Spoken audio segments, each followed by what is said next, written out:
Welcome to the Ebb and Glow podcast. I'm your host, Jenelle Tremblett, and I'm a firm believer that even when life doesn't go as planned, it is taking you exactly where you're meant to be. On this podcast, I'm here to help you finally release control of what you think you want and begin to just trust in the ebbs and flows of life. Each week, I will show you how to build that positive mindset, radiate with self-confidence, and cultivate an unshakable resilience.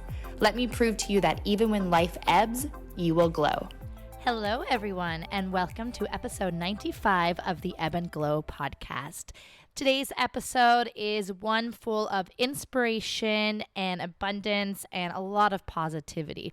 We talk about some harder topics that Claudia has been through in her life, but you'll be able to sense through the entire episode that Claudia really embodies the themes of abundance, resilience, and positivity. And if you know anything about me, that's how I personally like to live my life as well. That no matter what you go through, if you are going through your life with that energy of love, abundance, positivity, resilience, growth, only good things can keep coming your way. And the ebbs in life and the down times won't feel as hard as they normally would.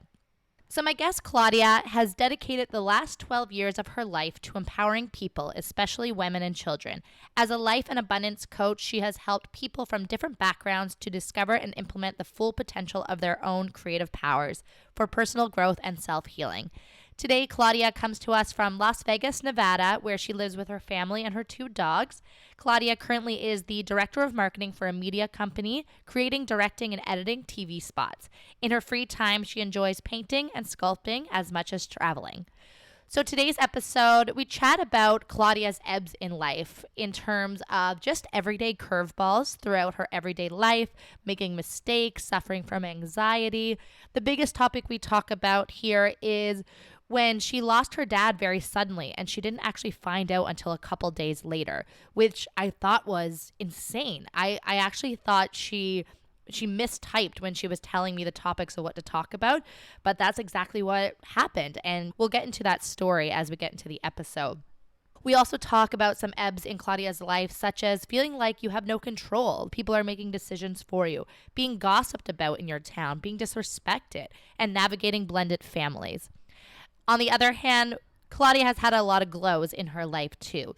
We talk about how she's learned resilience, self-preservation, how she's overcome fears, learning to forgive, knowing how to stand up for herself and her family, and most importantly, not worrying about what other people think. And we finish off the episode talking about how Claudia has become an author over the years and some beautiful projects that are soon coming to fruition. Before we jump into the episode, I want to leave you with a really inspiring quote that I found that Claudia said, and it really sets the tone for today's episode. So Claudia says, "In this journey, I have learned that every day a version of myself expires, that I get closer and closer to who I am meant to be, becoming my true self. The person you knew or you thought I was no longer exists, as she is only a sketch of the masterpiece I strive to be." Without further ado, let's jump into the episode with that quote top of mind. Enjoy. Claudia, welcome to the show. Thank you. It's a pleasure. I'm super excited to have you. And I remember when we got connected a few weeks ago, we had no idea who each other were. And the moment I got on a call with you, your energy was so vibrant. And I knew you had a lot of life lessons to share. So I was excited to get you on the podcast. Well, it's the first time I have a podcast all the way from Canada. So Really? I never had them. I never done anyone, like that far. One in United Kingdom, but everybody else is usually in the States. In the States. Yes. So it's funny. Well, before the pandemic, everyone would record their podcast in person, and it would kind of limit you to the city that you lived in, or if you want to spend a lot of money in travel costs. Yeah. And now I find, like, I've interviewed people all over the world, and the limit doesn't exist in terms of the types of guests you can have and where they're from. And how amazing is that? It's how amazing phenomenal. It is that you can talk to the world. This is the best part of where we are as far as social media and all that stuff. It has a lot of negative, I think, but it has a lot of positive too, and this is one of them. Mm-hmm. I agree. So the first question I always like to ask my guests, What has happened in the last few weeks or last few months that has kind of been an ebb in your life or a setback? I think personally, I have those moments every single day. And it's the resilience that I work on every single day that helped me overcome those moments. Today, for example, I told you in our conversation in the phone that I works 24/6. I give one day for myself. And I think it's important. It's not selfishness, it's self-preservation, if you want to call it, something. So I make sure that no one is home. I don't want anybody coming to clean my house. I don't want any deliveries that day. My husband is at work. So I have a day for me and I can choose that day to do whatever I want to.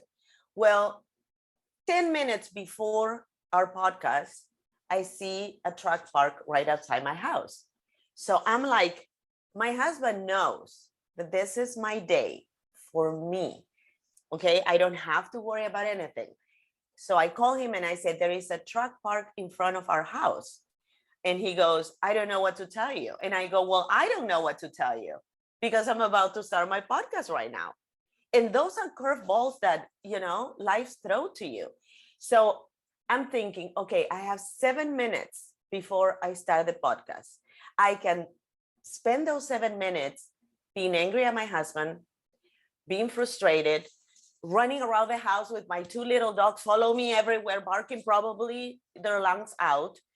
It's raining, going outside and get my a mess. What am I going to do? And he said to me, they only need a credit card because they're delivering something. And I said, I can't even walk outside. And this person is in the truck. So I said, okay, let me figure this out because he's already in the office. So I opened my door, I called the guy and I said, here's a credit card. I'm leaving it right here because we know this person. I'm leaving it right here. I have a phone call that I have to take. So just, leave the box, put it there, put it under the box. I am in my studio. I can see my front door. So if somebody comes and steals something, I'm going to see him anyway. And try to create a solution to that last minute issue that could have set the tone for my whole day. It could have just ruined my morning, make me have a problem with my husband, be angry, let it out on him because how could you do this? Da, da, da, da, da. So I give him another phone call and he picked up the phone a little like, oh, shoot, what is she going to tell me now? It's 3 minutes to 10, she's probably at her last straw. And I said, I talked to the guy, I opened the garage, they delivered it through the garage. You need to call and give him a credit card because he cannot take it from me. And I don't have in 3 minutes time to do what I need to do to get it paid. So I found a compromise with him where I enroll him into helping me on something that is actually for him, but enroll him into helping me figure out the situation, work with me, and me not allow this incident to change my mood for the podcast, change my mood for the day, being frustrated, not allow my thoughts to be all scattered because I was in a good place 8 minutes ago. You know what I'm saying? So those are things that happen to us every single day. And I always tell my girls, you have no control about what anything is going to happen around you. Nothing at all. The only thing that you have control is what happened inside here. And not even from here down, because we're not even have control of illnesses. You can be the healthiest person in the world and then suddenly, God forbid, knock on wood, something happened. So my mom used to do that joke on me. He used to go like this in my head, knock on wood, which I now that I think about it, it was like a kind of a passive aggressive thing. And we don't notice those things with kids, but they stay with you. So everything was in your head. How you digest every situation and how you choose to react to that situation. And I did the best I could. I handled it the best I could.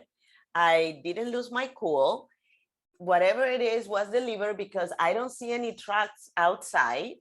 and everybody's happy. So yay. Years and years ago, I know you've done a lot of self-growth and self-healing and self-discovery, but years and years ago, would that have changed the direction of your entire day? And would you have reacted before? Absolutely. Oh yeah. Absolutely. I probably would have sent a nasty text message to my husband. Mm-hmm. I did send him a text message, but I said, dude, it's Monday. I have a podcast, one day a week. Come on, let's don't get any deliveries here. My other text would have been, you're so selfish. You don't think about me. The blame would have been all on him. Zero responsibility on me. I didn't do anything wrong. This was all his fault because he should have. Come to find out, he didn't even know they were going to deliver something today. Of course. And he's like, babe, I didn't know. And this man woke up in the morning and left me a note in my mirror. Well, we do that a lot though. High notes on him. And I think it's important in a relationship to keep that fire, So my grandma used to say, and I have it in my book, one of the lessons is like, men are like puppies. You have to train them so they don't pee in your carpet. Amen. So what we were talking before is, my husband is American and I'm Latin. So I'm very romantic and very spontaneous. He's a little more dry. So he has learned little by little how to love me. What's my love language? What do I need? It doesn't take anything for him to go to the grocery store and just pick up a bunch of flowers for me. You don't have to tell your secretary to order it and make a big arrangement and blah, blah, blah. You can just do little things that show your partner that you love or you care about her or him. But it all depends on the way that person wants to be loved or needs to be loved. My dad used to say that all the time to me, love the people the way they want to be loved. I remember when my kids were little, I did the 5 languages of love, and they have changed. If I do it now that they're adult, they're different. But if I would take my youngest daughter to the mall, she would have looked at me like, what are we doing here? You know what I'm saying? If I would take my oldest one, she would immediately feel, my mom loved me so much because we're in the mall, because that was her love language. My youngest one, if you sit next to her and you don't even have to talk, but just come and sit next to me, that's her love language. And there were times when she was little that I would sit next to her and I would get anxiety because I'm a doer and I always live with urgency. Not because I'm in a hurry, but I like to produce, I like to create. So sitting down, I felt like, the elephant with the chain that couldn't move because you can't move, so you're like stuck there, and I would get anxiety, but I had to learn to overcome that feeling because I knew that was her love language. And since I got divorced when she was very, very little, it was important to me to be present the way she needed me to be present. So even in those moments, I learned tolerance, I learned patience with myself. And I think every opportunity that life brings to you is an opportunity to learn. And I really pay attention now. 20 years ago, 30 years ago, oh, are you kidding me? I can't do it right now. I'm sorry. I have to do something else. And when you switch that little word from I have to I get to, then the attitude changes, you shift, and it's something that you get to do instead of something that I have to do. So it's a process. You learn, it's amazing. I don't believe people change necessarily. You just are like an onion and you start taking layers of that onion, but you're still the same onion, it's just better. It's interesting that you say that, because I was starting to sense some themes of change within what you were saying about your husband and how you feel like you've trained him and how your daughters and yourselves' love languages have changed over the years. And just as I was about to ask that, you said, but I don't believe people change. There's a little, it sounds contradictory to me. Because I don't think the essence of the person changes. Okay. I think your heart doesn't change. Your brain grows. Your brain, that's my perception. This is my belief. Your brain gets fed more information, so it's more open to more possibilities. I think your heart doesn't change. I think I am the same person in my heart that I was when I was a 6-year-old. I still want to love. I still want to receive love. When I was a kid, for example, I was never a jealous person. That's something that a person is, and that's not going to change. You're not going to stop being jealous or being envious. You might understand that you shouldn't be that way, or you might understand in your brain that doesn't serve you, but it's in you. So that's something you have to fight. That's something that you have to tame oftentimes. I never had that. I never had that chip. So even when I was very little, if I would see somebody, I remember clearly our neighbors in Peru, they got bicycles for Christmas. We got it the following Christmas, but the Christmas before us, they got their bicycle. And I remember being in the balcony of my grandparents' house and seeing them. And I was with my sister, and my sister said to me, why they have bicycles and we don't? And she was little. She's sometimes 4 years and sometimes 5 years younger than me. And I remember that moment very vividly. Like, you have moments in your childhood that you don't forget. And I turned around and I said, it's okay. We're going to have one bicycle one day, but how cool that they have it now. I love to watch them. So right there was a different approach to the same situation. It was a different perception of the same experience, that we were both having at that moment. And so my heart had never changed. I always see people doing good and I am happy, truly happy for them. It brings me joy that somebody is happy. And if I want something, I know it's up to me to get that material thing that I want. And if I don't have it now, it's okay. I will have it because I'm going to work towards that. So that is not going to change. What change is the way I digest that. I mean, it's jealousy versus envy. There's a real negative connotation to jealousy, but envy allows us to know that's also possible for us. I envy because I want it as well, but I know I can possibly get it. I just don't have it now. Where jealousy comes from a lack mentality, where you feel like you can never get it. Similar to your sisters, like, they have it and why can't we have it? But you, on the other hand, knew you could have it. You just don't have it now. Right. Exactly. And it's a different way of perceiving situations. And I think that in a lot of situations had helped me through my life, because I didn't allow what I didn't have to stop me dreaming or having a vision of one day having it. And that fueled me to keep on going. I'm talking about material things, but also, when I realized that I didn't do something that I should have done, or I made a mistake. I think I made a lot of mistakes in my life. And I don't hope, but I would expect to make more mistakes because that's how you learn. Exactly. So I hope you make more mistakes. Yeah. So, when I think about it, I don't really regret any of those mistakes because I am where I am right now because of those mistakes, because of those rejections, because of those no's, because of those doors that were closed in front of me.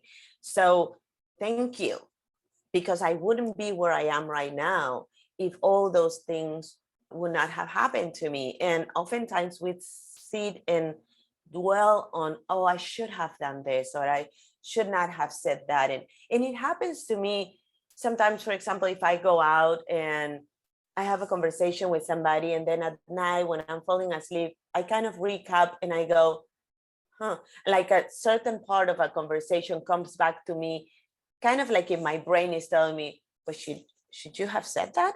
And then I kind of have a conversation with myself and I'm like, oh, well, I did. I'm not going to sit here and relive that moment and waste my present thinking about the past when I already lived that and I cannot do anything about it. So it's, I learned next time. That's how anxiety happens. You're worried about the future and the past. That's anxiety. Yeah. Yeah. And but if you're in the present moment, you won't feel anxious. And I suffer from anxiety. I had panic attacks. I went through all that, because that's your dealing mechanism of yourself. You don't know what to do. But so you're trying to control everything. Right. But if you shift it, then, you actually can pump yourself. It has been proven that fear and excitement has the same chemical symptoms, in your body. So imagine that, if you can switch the fear from the excitement, oh my God, you can eat the world. All it is how you perceive it, as you said. Yeah, exactly. Because if you're about to go skydiving and jump out of that plane, some people feel fear, some people feel excitement, but it's actually the same feeling inside of you. Do you perceive it as scary or you're looking forward to it? When I did jump, because I did it, I was terrified. I was terrified. And now that I'm older, I don't know if that happens because you're older, because I have talked to a couple of my friends and they tell me, that happened when you're older. I am a little scared of heights now, and I wasn't before as much, like I was able to overcome and do it anyway. Now, the other day, my husband is very afraid of heights. So he goes, can you go up? I'm going to hold the ladder so we can change one of the bulbs. And I said, oh yeah. And I went boom, boom, boom, boom. In one moment when I was up, I had to hold myself from the ceiling, I'm like, my body started like shaking and I'm like, oh my goodness, I think I'm afraid, and I wasn't that high, but that happens, but the decision to overcome that and say, you know what, I'm in control. Fear is not in control. I am in control, and I'm going to overcome this, whatever the situation is, because I am capable. I have what it takes. I have the tools. I am capable to do it, and I am going to do it. And that's a decision that you make with yourself, I think. I want to start talking about some of the bigger things that you've went through in your life. And you gave me a long list. See, what do you want to talk about? Yeah, I'm like, which one do I want to jump into? The one that really, as I was reading like all the notes that you gave me, the one that I'm really perplexed about is when you had your first baby and you delivered your first baby, you went to call your dad to say the baby's been born, and you found out that your dad passed 2 days before that. Yeah. I'm sorry, but I'm so confused. Oh my God. You really wanted to touch a nerve, huh? I reread that sentence multiple times where I'm like, she definitely wrote this wrong. This doesn't make any sense. And I'm like, well, let's ask her about it. How did you not know? My dad and I had a very, very deep relationship. We were very similar in a lot of ways. He's very present still in my life. 29 years later, he's still very present in my life. My dad and I talk every Sunday. He lives in Peru. I live here. We had a very open relationship. He was don't make me cry. He was my sounding board in a lot of ways. I remember, sorry, it's the allergies. I'm not crying. That's okay. I've made so many guests cry on here, so you're not first. I don't cry in podcasts. What's wrong with you? I empower people. Everyone cries on Ebb and Glow. Don't worry. So he called me the week before and he told me that he was having a minor surgery on a Thursday and that he was not going to be able probably to call me the following Sunday because even though it was a minor, he didn't know how he was going to feel and blah, blah, blah. Aside of the fact that we would talk every Sunday, he would write me letters in a typewriter. I don't know if you can see, I have a typewriter in my background. That's my dad.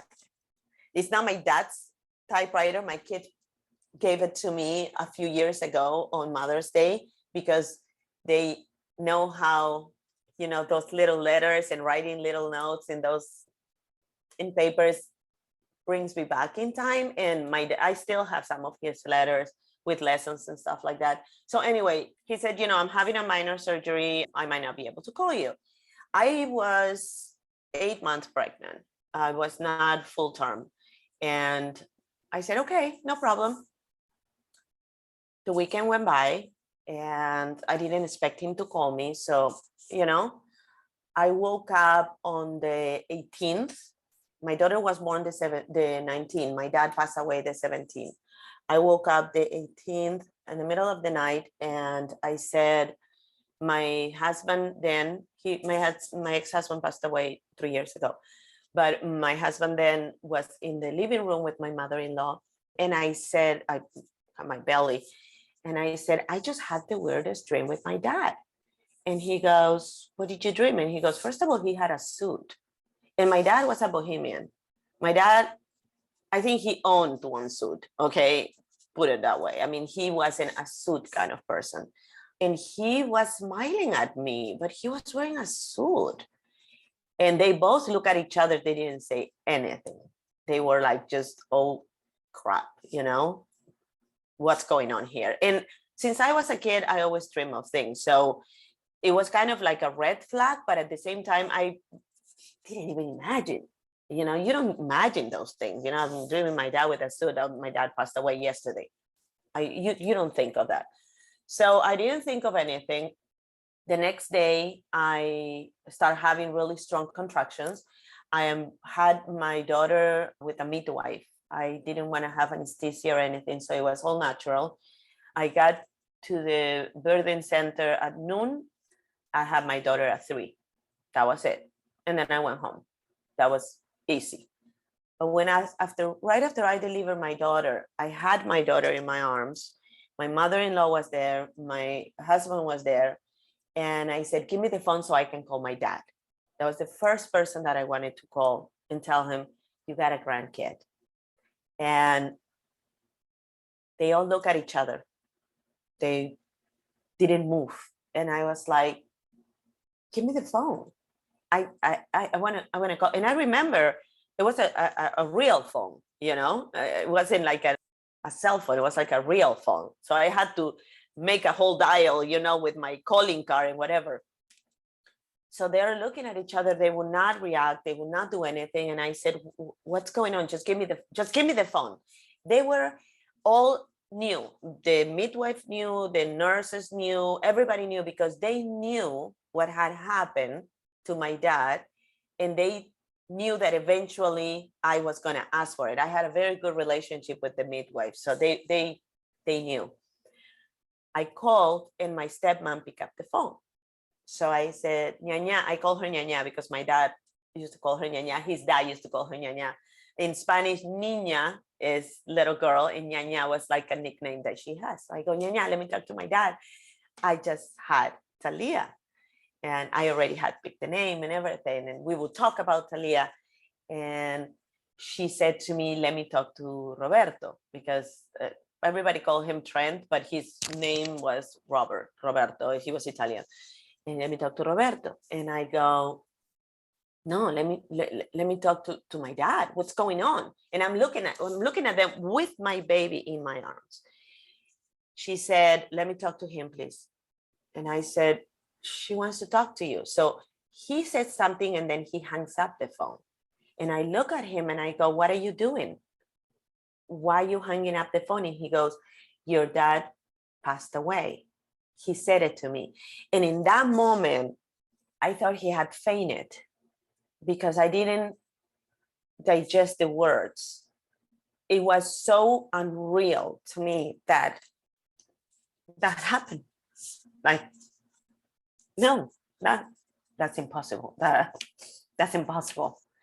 And I said, what do you mean? He fell? And he goes, my mother-in-law said it in Italian, and he said, è morto. And I look at her and I go, no, that's not true. Give me the phone. So they gave me the phone. I called back, and she told me that something had happened through the surgery, and there were complications, and he had a heart attack. There was some malpractice there, and he first, I think it was like a couple of days after the surgery, he was in coma.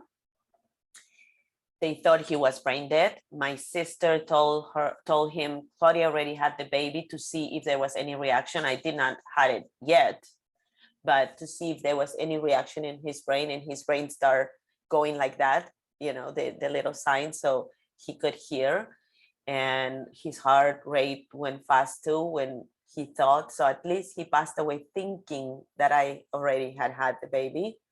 And then there was a problem with the hospital electric generator or something, and the machine stopped, and he passed away.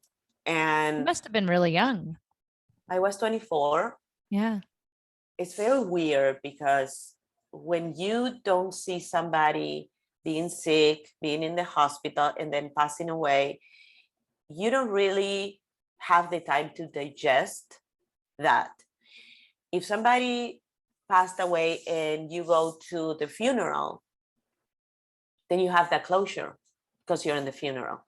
But when you're far away and somebody so dear to you passed away and you don't get to go to the funeral, I mean, by the time I found out, he was already buried. It was nothing. And I had so many different feelings because I was like, why you didn't tell me? Because we knew that you were going to jump in a plane. We know you. Why you didn't tell me? Because why nobody put him in the phone so I could say something to him? Why nobody thought about me? I felt, even though the intention was to protect me, I felt that nobody thought about me. That was my state of mind in that moment. Nobody cared to know why I would have done, why I wanted to do, what was important to me. And I think there's nothing more frustrating and more like that give you that feeling of impotence. I don't know how you say it in English, but it's like you cannot do anything about it when somebody make a decision for you. They take that away from you. I'm an adult.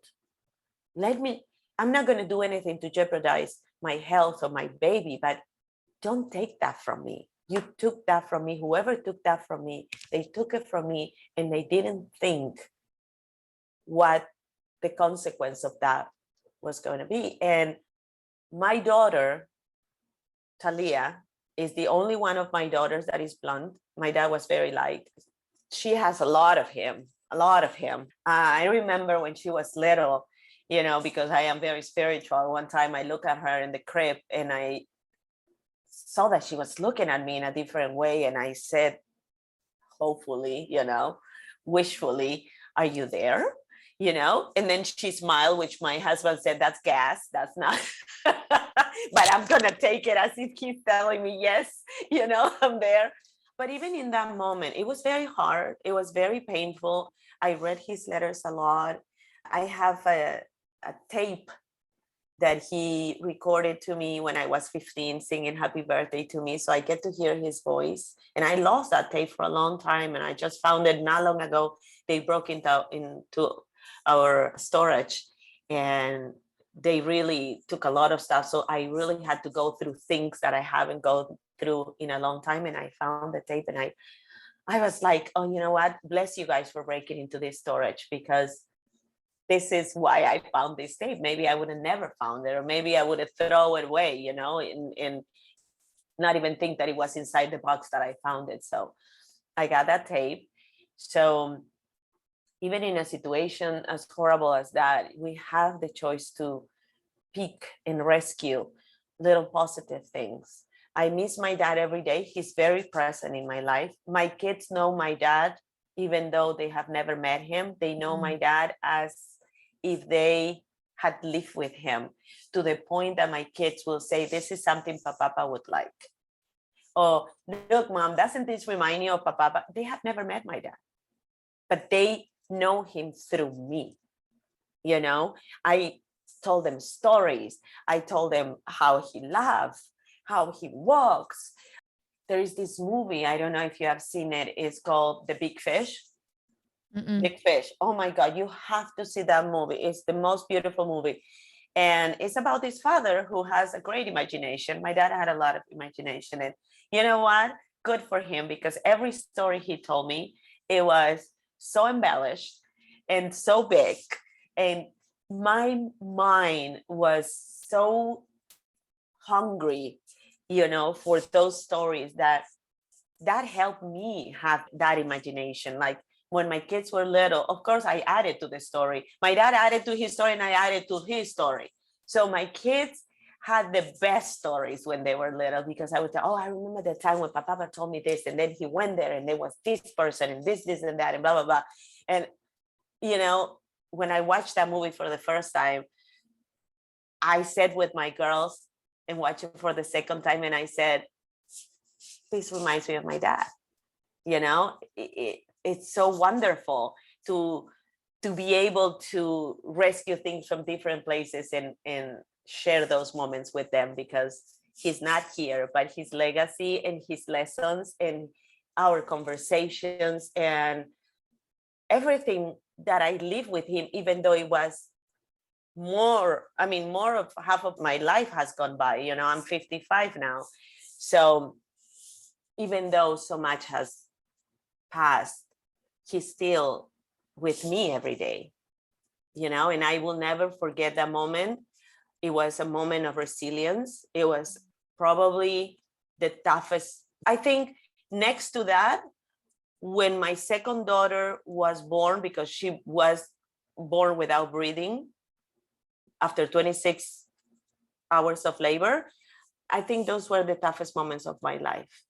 And I came to realize that they were the toughest moments of my life, not only because of the emotional attachment that I had with my dad and I had with my baby, but because death is the only thing that we cannot fix. Everything else, we can figure it out. Everything else, even living with an illness, we can figure a way to make a day a better day. But death is the end. There is no turning around. There is no fixing, So those two moments have been my biggest lessons, I think, in my life. Did you ever forgive them for not telling you? Or do you still hold that grudge? You forgave them? No, I am very good at forgiving. I have How? learned. I think I would still hold that grudge 30 years later. I don't. And I tell you that from my heart. I don't, because I think forgiveness is a gift that I give to myself. My aunt wrote to me yesterday, and I was with my daughter and a friend of mine that is designing her wedding dress. She's getting married in March. And she said to me, after everything that you have gone through, I am so happy to see that you can give this to your daughter and that you can have this moment of joy. And it's very easy when you see somebody to assume, oh yeah, she has it all figured out. Oh yeah, she's it. I remember when I married my husband, I was the gold digger. Nobody knew nothing about my life. Nobody knew. That's what people thought? Oh yeah, I was the gold digger. Because Run with nobody knew. Oh yeah, I am a gold digger. I am a gold, not a gold digger. Okay, I go with my goal. But nobody knew if I was an actress before. Nobody knew where my family was rich or poor or middle class when I was growing up. Nobody knew if I owned my house. Nobody knew anything.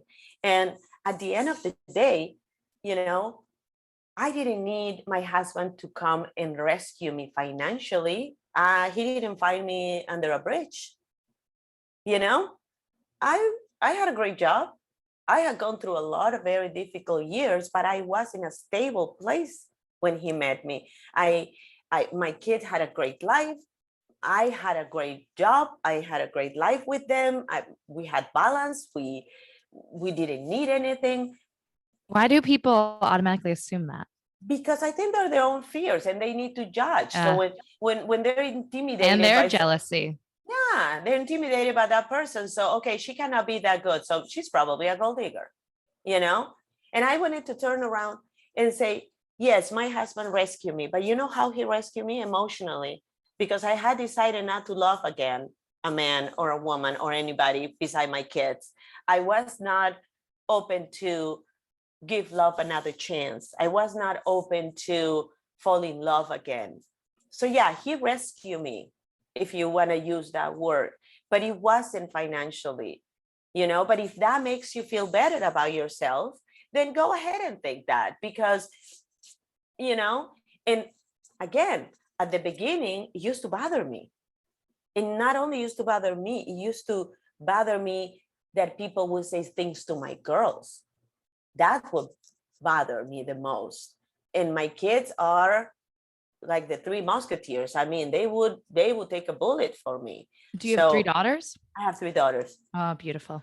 So they would come home and say, so-and-so said this and so-and-so said that. I had a teacher went one time to my daughter and mentioned my husband. And the teacher said to my daughter, yeah, I heard your mom is dating so-and-so, because we were dating at the beginning. And my daughter, in her innocence, said, yeah, he's really nice.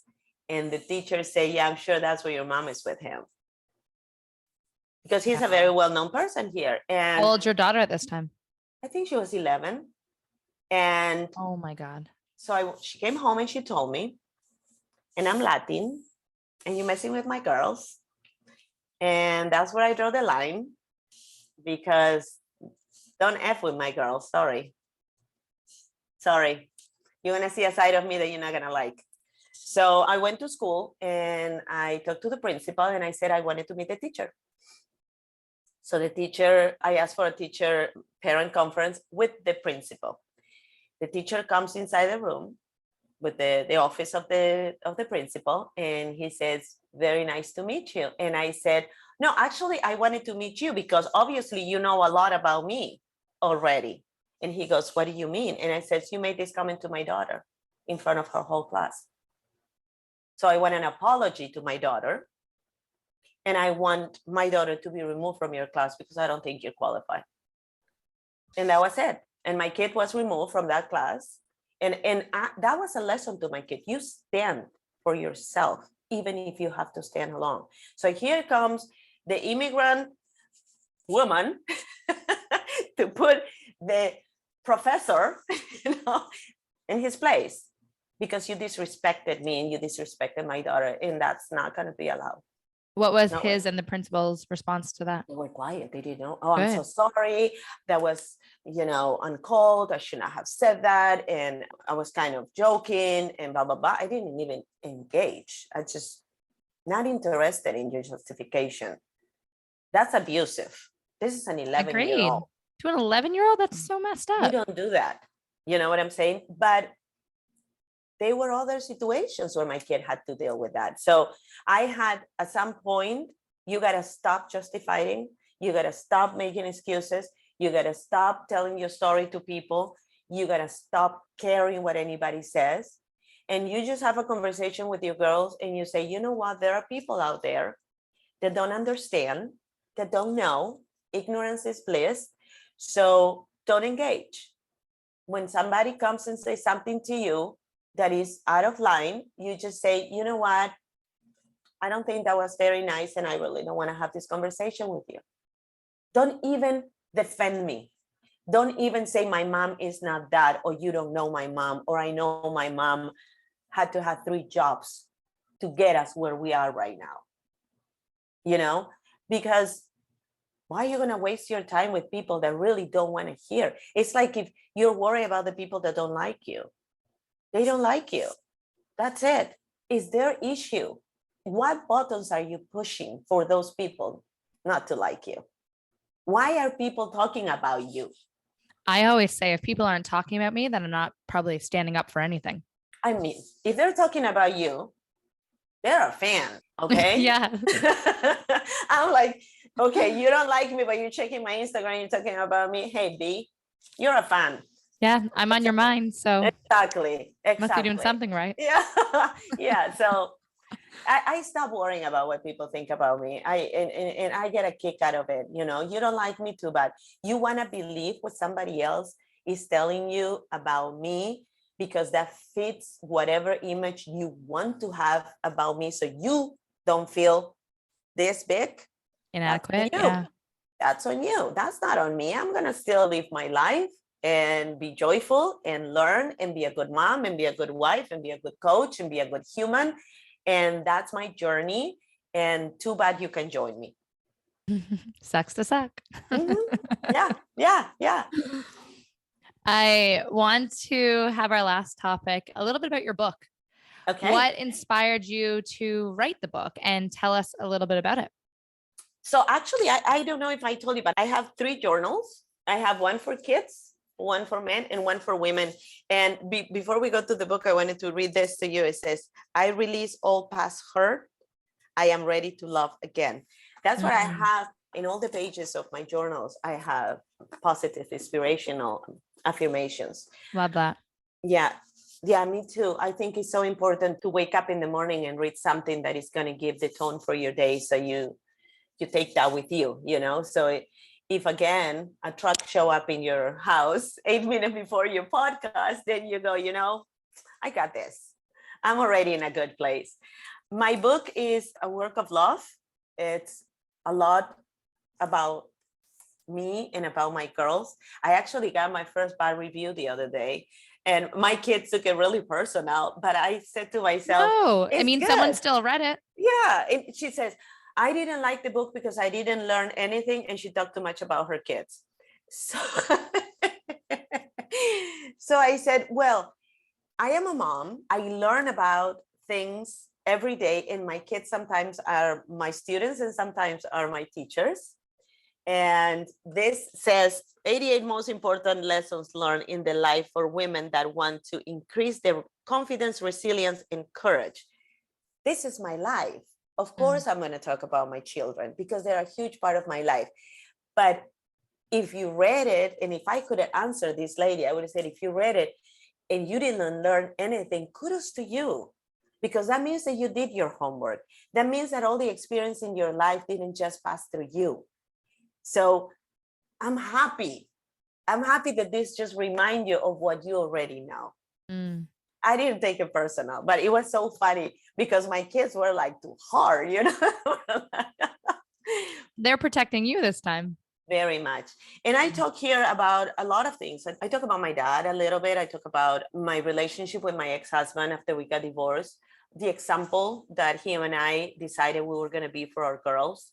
I talk about my actual husband. We're 17 years together, and he's a big part of my life. What it is to be a stepmom, because when you blend families, it's not easy. You have different upbringings and different beliefs and different boundaries. I raised my kids very Latin, so there were times that he would allow his kids to be later out, and I wouldn't. So those, you have to navigate those things when you have a blended family, and you learn by making mistakes again, by putting your foot in your mouth, or by sometimes you want to rescue somebody or you want to help somebody, but they don't want your help. That's so painful to watch sometimes. It is horrible. And then you get hurt because it's like, but I was just trying to help, but yeah, I didn't ask you. And you know exactly how to help them and what they need to do, but they don't care. And they don't care. Or it's like, for me, it's like seeing somebody walk into the cliff and not tell them there is a cliff there. Yeah, exactly. So, but you have to find it themselves. But you have to learn. Nobody learns in other people's head. That's what I tell my kids. You got to have your own experience to be able to learn the lesson of that experience. And you also have to be open to learn from that experience. Because why this keep happening to me? Because you have not learned from the experience. You haven't learned the lesson yet. I see that with so many of my friends, and they keep going through the same crap over and over and over again. Same guys. The exact same guys, same conflicts with friendships or with jobs. And I'm like, you keep going through it because you haven't mastered the lesson yet. And you're going to keep going through it if you keep avoiding it. Right. The minute that you acknowledge your responsibility on a situation, the minute that you say, okay, how can I change the outcome? It has to start from you. So the minute that you make that decision, then the consequence, positive or negative, is going to be different. And then put it back on your files and let's go for the next mistake, so we can have another lesson. But while you keep on doing the same thing, it's like the crazy person. You keep on doing the same thing, but you expect something different to come out of it. It's not going to happen. It's not going to happen. So come on, face it, acknowledge it, see your responsibility, validate yourself for what you did good. Because Even if you move 1 inch further each time, you're moving, you're learning, you're going forward. You don't have to take 10 steps every day. You can just go a little bit at a time. Everybody has their own pace. I always say we all have gifts, we just unwrap them at different time. So it's okay to take your time, but move forward, learn from that. Life is a book of knowledge. And if you are open to learn, oh, what a ride you're going to have. Amen to that.